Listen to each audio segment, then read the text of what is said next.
पश्चिम बंगाल में चुनाव बाद हिंसा जारी रहने पर हैरानी नहीं, क्योंकि शासन प्रशासन के साथ खुद मुख्यमंत्री ममता बनर्जी यह कह रही हैं कि राज्य में कहीं कोई हिंसा नहीं हो रही है। वह सबके सामने आ चुके सच को तब नकार रही हैं जब चंद दिनों पहले ही चुनाव बाद हिंसा में 1 दर्जन से अधिक लोगों की मौत को स्वीकार करने के साथ उनके परिवार वालों के लिए मुआवजे की घोषणा स्वयं कर चुकी हैं। उन्होंने यह कहकर कि उनके राज्य में कोई राजनीतिक हिंसा नहीं हो रही है, एक तरह से उन तत्वों के दुस्साहस को बल ही प्रदान किया जो हिंसक घटनाओं में लिप्त हैं। क्या इसमें संदेह है कि ये तत्व उनकी पार्टी के ही लोग हैं? ये इसलिए बेलगाम हैं क्योंकि पुलिस उनकी गुंडागर्दी से मुंह मोड़े हुए है।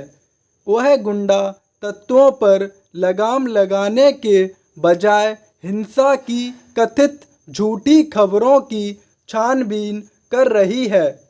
कोई भी समझ सकता है कि यह सब ऊपर से मिले निर्देशों के कारण हो रहा है।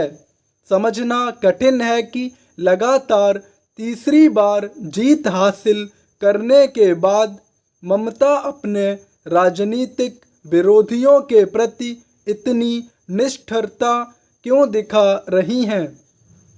इससे न केवल बंगाल का नाम खराब हो रहा है, बल्कि राष्ट्रीय नेता के तौर पर ममता के उभार की संभावनाओं पर भी पानी फिर रहा है।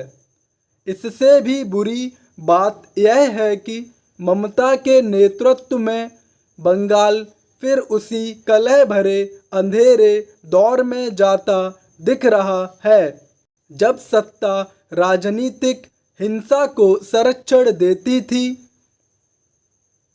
यह मानने के अच्छे भले कारण है कि ममता बनर्जी ने उन्हीं तौर तरीकों को अपना लिया है जो एक समय वाम दलों ने अपना रखे थे और जिनके कारण वे इतने बदनाम हुए कि लोगों की नज़रों से उतर गए।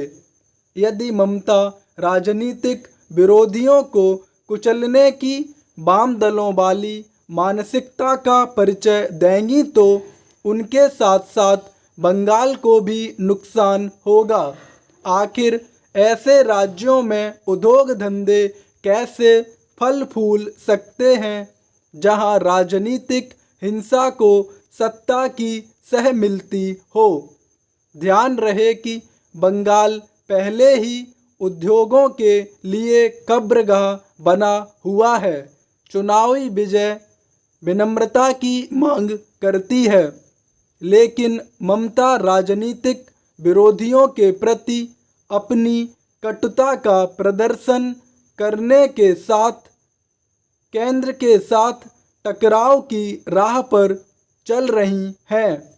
वह केवल राज्यपाल के आदेशों अपेक्षाओं की अनदेखी ही नहीं कर रही हैं, बल्कि एक ऐसे समय हर मसले पर केंद्र से तकरार कर रही हैं जब महामारी से निपटना उनकी पहली प्राथमिकता होनी चाहिए।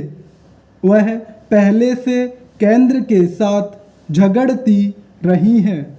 यदि यह सिलसिला थमा नहीं तो बंगाल का और नुकसान होना तय है।